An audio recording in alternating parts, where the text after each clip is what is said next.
Sebab saya betul-betul teruja kepada Menteri Kewangan. Ini pun kali yang pertama untuk jawapan yang diberikan di Parlimen. Tetapi gambaran yang diberikan bahawa ini Malaysia sebenarnya negara yang makmur. Tidak mungkin negara ini boleh bankrupt. Jadi Yang Berhormat kena terang kepada kami, apakah sebenarnya tomahan yang mengatakan negara ini bankrupt yang dibuat oleh bekas Menteri Kewangan dan juga Menteri-Menteri PH dahulu, bahawa sebenarnya itu adalah pembohongan yang mutlak. Kami nak tahu itu. Sebab sekarang rakyat nak mendengar ni, bahawa satu demi satu pembohongan yang mereka buat itu, sebenarnya sekarang ini sudah menjadi kenyataan bahawa Malaysia adalah negara yang makmur. Terima kasih. Faham, Nek? Silakan Yang Berhormat Menteri. Okay, terima kasih Yang Berhormat. Secara umumnya, ukuran sama ada kedudukan kewangan kerajaan masih solvent atau tidak bankrupt dapat diukur berdasarkan keupayaan kerajaan dalam membuat bayaran hutang, ya, mengikut masa yang ditetapkan. Sehingga kini kerajaan tidak pernah gagal dalam membiayai semula serta refinance ataupun membayar hutang. Jadi pada masa ini kerajaan mempunyai dua kaedah pengurusan disiplin fiskal, ya, iaitu disiplin secara perundangan ataupun secara pentadbiran ataupun self-disiplin, ya, dengan izin. Pertama, kawalan disiplin fiskal melalui Akta yang seperti saya sebut tadi. Ini adalah penetapan had statutory peratusan hutang kepada KDNK. Yang seperti mana saya sebut tadi lah 55%. Dan juga terimaan pinjaman hanya boleh digunakan untuk bayaran balik hutang dan juga perbelanjaan pembangunan, which is DE, Development Expenditure. Kedua, kawalan secara pentadbiran. Ini self-imposed, ya, termasuk bayaran khidmat hutang tidak melebihi 15% daripada hasil. Jadi sasaran konsolidasi defisit di bawah 400 pada KDNK dalam jangka sederhana akan diutamakan. Tapi yang data yang diadakan pada yang saya ada sekarang, our debt service coverage ratio ataupun dengan izin, ya, debt service coverage ratio ialah sebanyak 35 bilion ringgit, itu 14.4% revenue ataupun 2.4% GDP. Jadi jadi jawapan saya ialah kedudukan kewangan kerajaan masih tidak bankrupt. Kerana lama dengar. Kerana kita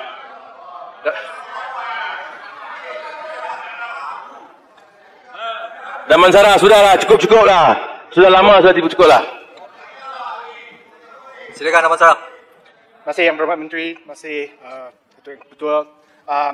Soalan yang mungkin perlu dijawab mengikut fakta ialah bila kita mengambil kira hutang negara sebagai 1 trilion, ianya termasuk hutang secara langsung, hutang jaminan yang perlu dibayar oleh kerajaan dan juga hutang melalui projek-projek PPP yang dijalankan oleh Kerajaan Barisan Nasional dulu. So soalan saya senang, soalan saya adakah Kami tahulah, tak payah ajar budak sekolah lah. Yang Berhormat. Pula tak boleh tipu banyak kali. Satu kali Sarah kacau, kita tak kacau. Duduklah.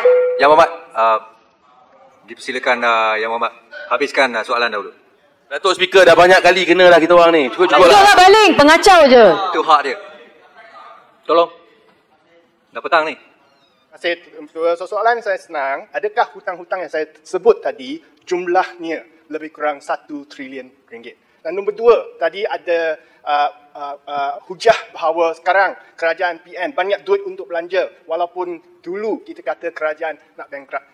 Saya nak tanya sama ada perbelanjaan yang besar yang dibuat sekarang yang akan dibentangkan dalam akta COVID nanti, adakah ianya berdasarkan pinjaman tambahan yang akan dibuat oleh kerajaan PN? Datangnya daripada pinjaman dan bukan daripada sebarang penjimatan ataupun savings ataupun dana yang sedia ada dalam kerajaan. Bukan pinjaman samurai dah, itu confirm. Bukan GST yang 9 bilion tu sekali. Menteri, saya rasa biar Menteri Kewangan nak pergi laluan lagi satu. Boleh saya Jawab dulu. Jawab betul. Yang ni ada kena-mena sikit ni Menteri, pasal hutang ni. Ada kena-mena pasal hutang ni. Biar saya jawab Yang Jawab Berhormat betul. Daman Sarah dulu. Ya. Okey, terima kasih Yang Berhormat Daman Sarah. Mengenai isu bankrupt tak bankrupt ni saya dah jawab tadi sebenarnya. Ini sama ada sebuah kerajaan itu bankrupt atau tidak, itu bukannya soalan yang patut difikirkanlah. Yang sebenarnya dari segi hutang yang dimaklumkan oleh Yang Berhormat Daman Sarah, sekarang ini masa sekarang hal hutang keseluruhan negara ialah dalam lingkungan 854 bilion ringgit, ya. Hutang langsung, hutang yang lain? Tetapi kalau kita secara keseluruhannya tangguhkan liability kerajaan, kalau dimasukkan off budget, Kerajaan Perikatan Nasional tidak ada buat off budget, ialah lebih kurang 1.2 trilion. Tapi ini tidak bermaksud negara Masih Menteri. tidak masuk negara kita bankrupt, ya, kerana bankrupt itu dapat diukur berdasarkan keupayaan kerajaan dalam membuat bayaran hutang mengikut masa yang ditetapkan. Menteri, Yang Berhormat. boleh?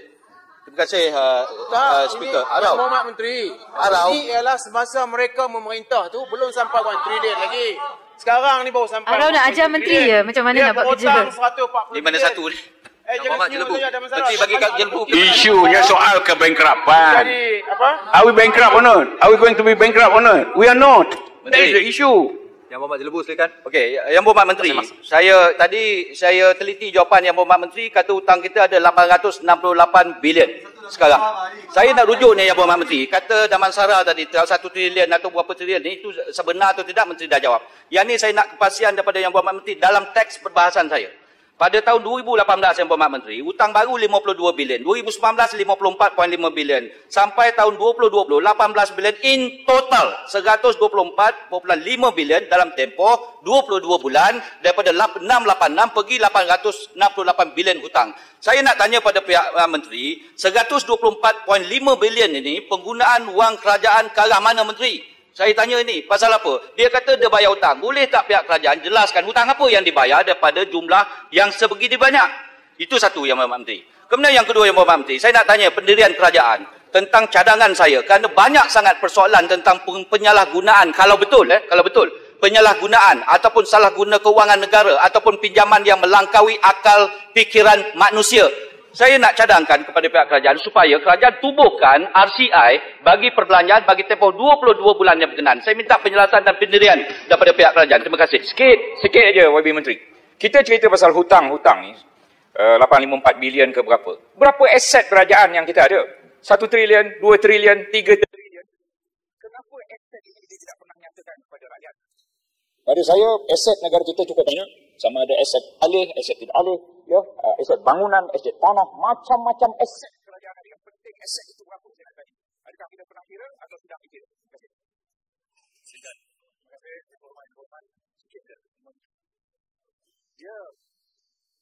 Tidak masalah kalau kita mahu satu periode. Kita asingkan hutang jaminan kerajaan. Ada aset backing. Ada aset backing. Jaminan kerajaan hutang itu. Kalau hutang tak dibayar, barulah kerajaan akan jamin. Tapi hutang itu ada aset backing yang kuat. Yang kedua, jadi tak boleh kita himpunkan hutang 860 juta dengan 1 triliun. Itu benar, dia mengelirukan rakyat sebenarnya. Kalau kita highlight benda ini, dia rakyat akan keliru. Jadi kita menteri kena start ini. Jaminan kerajaan ni ada aset backing yang kuat. Terima kasih, Speaker. Okey. Terima kasih Yang Berhormat. Banyak soalan tu saya nak cuba ingat ni. Yang pertamanya mengenai jumlah hutang. Maybe saya give a clarification here dengan izin ya. Jadi pada kuartal pertama, suku pertama 2020, jumlah hutang Kerajaan Persekutuan ialah 823.8 bilion ringgit. Jaminan komited seperti Yang Berhormat bagi tahu tadi, Yang Berhormat Rompin. Jaminan komited tu ialah 166.9 bilion ringgit. Iaitu ada basic projek-projek yang diberi garanti lah oleh pihak kerajaan. Dan juga lain-lain liability yang sebanyak 166 bilion ringgit yang selebihnya. Jadi jumlahnya kalau campur hutang kerajaan dan jaminan komited ialah 1.264 bilion ringgit. Itulah hutang sekarang lah. 1.264 trilion ringgit. Ya. Tapi masa kami ambil alih 800 bilion lebih. Tapi PH bagi tahu shut up. Okey. Saya tanya soalan Speaker. Semasa PH memerintah, saya nak cakap lah. Saya bercakap, ini hak saya bercakap. Kalau you kata syarat, saya duduk. duduklah. Yang Berhormat Datuk Doktor, duduk.